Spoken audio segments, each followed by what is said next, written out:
Welcome to the Latrobe Valley, Gunai-Kurnai land and home to some of Australia's largest brown coal mines, Hazelwood, Yallourn and Loy Yang. Did you know they're licensed to cover a whopping 130 square kilometres of mineable land?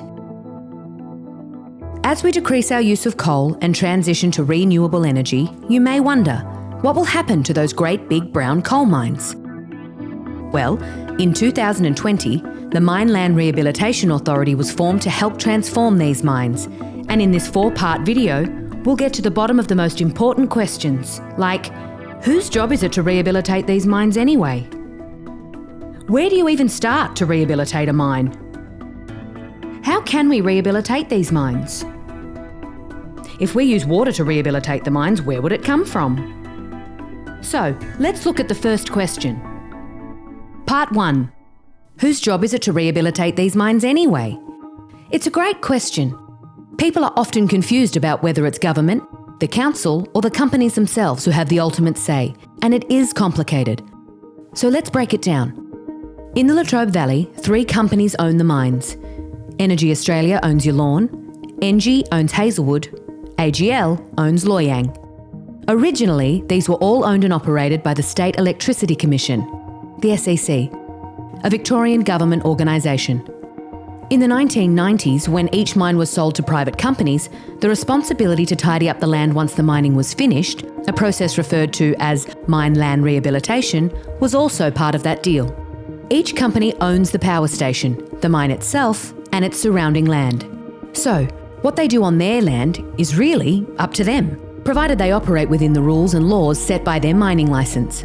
This includes nominating what the land will be used for after mining ceases and rehabilitating it so that it will be suitable for those uses. Elsewhere, post-mine landing uses have included biodiversity and ecological conservation, agriculture, renewable power generation or other industrial and commercial uses, recreational or geotourism spaces, while considering traditional owner rights and values. Reinstating mines as though they've never been dug isn't always practical, so legislation states that once mining ceases, the mine operator needs to make the land safe, stable and sustainable. Part 2. Where do you even start to rehabilitate a mine? Did you know, to date, the combined area mined by all 3 mines is over 25 times the area of Melbourne CBD? So, where do you even start to rehabilitate a mine?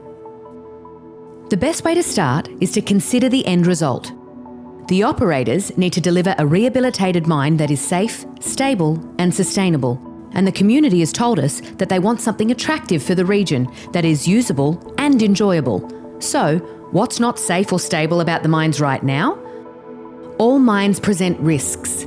Constant maintenance is needed to prevent the mines from impacting surrounding areas, including roads, farmland, buildings and homes. Whilst the 2014 Hazelwood mine fire provided a stark reminder of how serious these risks can be, there are lesser known risks that also have the potential to impact the community: block sliding and floor heave. First, to explain floor heave, let's take a closer look at how a mine is built. The top layer of the earth, called overburden, is removed and kept handy for other uses. As the exposed coal below is dug out, the walls that are left are known as batters, and the flat areas that provide access for dredgers and vehicles are called benches. Underneath each of the mines are naturally occurring underground reserves of water called aquifers, which are under high pressure. Before mining, these pressures were naturally contained by the weight of the coal sitting in the ground above them. As we've mined and removed coal, that weight has been reduced and is now less than the natural pressures in the aquifers. This causes the aquifers to push up through the mine floor, called heaving. If the floor heaves, it destabilises both the floor and walls of the mine. To prevent this, the mine operators pump billions of litres of water out of these aquifers each year to make sure the aquifer's pressures are less than the weight of the mine floor above. Ideally, through rehabilitation, weight would be placed back in the mine to counter that pressure so we can turn the groundwater pumps off. What about block sliding then? In any normal state, material laying underground sits in a state of balance, held in place by the pressure of material all around it. But when a large amount is scooped out, the remaining sides naturally want to relax inward. This opens up large cracks between these blocks which can fill with water. If the pressure from the water, and because brown coal is so light, it can cause the coal to move. These movements can lead to cracks in roads which impact on the community or other significant ground movement. In order to create a stable, rehabilitated mine void, destabilising forces need to be counteracted. For the Latrobe Valley mines, the only way to fully counteract potential destabilisation is to fill the void. Part 3. How can we rehabilitate these mines? Did you know it would take all the waste produced in Australia annually over 10 years to fill the Hazelwood mine? That's a lot of garbage trucks. So, how can we rehabilitate these mines? As we've heard, rehabilitation aims to achieve a landform that is safe, stable and sustainable. Achieving safe and stable during mining requires constant active maintenance, which requires a high level of physical work, and occasionally those measures have failed and resulted in fires or floods. For a rehabilitated mine, these measures should become as passive, requiring as little physical effort as possible, which means they will have the lowest likelihood of failing in the future. For fire prevention, this means covering any exposed coal so that it can't catch fire. Generally, the mine walls, batters, are really steep, almost vertical, so the batters are cut back to a flatter angle and a clay, topsoil and grass cover is added. The grass prevents erosion of the cover when it rains. Deep-rooted plants like big trees can't be planted, as the roots might extend into the coal and become a fire conduit if there was a bushfire. One of these issues is finding enough good quality clay and topsoil to cover the exposed coal. If only a little bit is required, this can generally be found in the area adjacent to the mine. If a lot is required, this would need to be sourced from somewhere else. So, to minimise the amount of exposed coal, the mine can be backfilled with other material instead. This has other benefits, as it can also stabilise the mine, depending on how high the void is filled. We could try to minimise the amount of material required by only filling them up partially.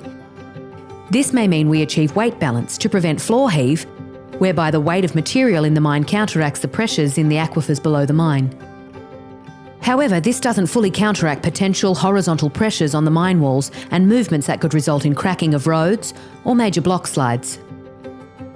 People would still need to actively manage these sites to try to prevent these events from occurring, so while the mine is stable, it's not as stable as it could possibly be. The only way to fully counteract potential destabilisation is to completely fill the void. The problem is finding enough material to fill the voids. Using soil materials isn't feasible due to the volume required. We would need to scrape off the top 200 metres of the nearby Borbor Plateau to fill the 3 mines fully. Even using half of that for a partial fill isn't feasible. Instead, we could fill them with water. Water can be pumped into the mines through pipes. However, the issue is, especially when faced with the effects of climate change, where would the water come from? Part 4. If we use water to rehabilitate the mines, where would it come from? Did you know these mines are between 100 and 200 metres deep? In this video so far, we've already covered how important it is to rehabilitate the mines to ensure they are safe, stable and sustainable, how the best way to make them safe and stable is to fill the mines as much as possible with some kind of material, how the most accessible and transferable material for filling the mines is water. But we know that these mines are really, really big. In very rough figures, we're talking around 2,900 billion litres of water for all 3 mines. And once full, we would have to top the lakes up every year to offset evaporation. In rough figures, this may require around 20 billion litres a year. So, what does 2,900 billion litres of water look like? That's over 5 Sydney harbours. We could use groundwater, as it's already being pumped from the mines to help stabilise them. But even combined with rainfall, this wouldn't be enough to fill the mines. We could use water from the local river system. This would have to be balanced with cultural, environmental and agricultural needs, especially when faced with the effects of climate change.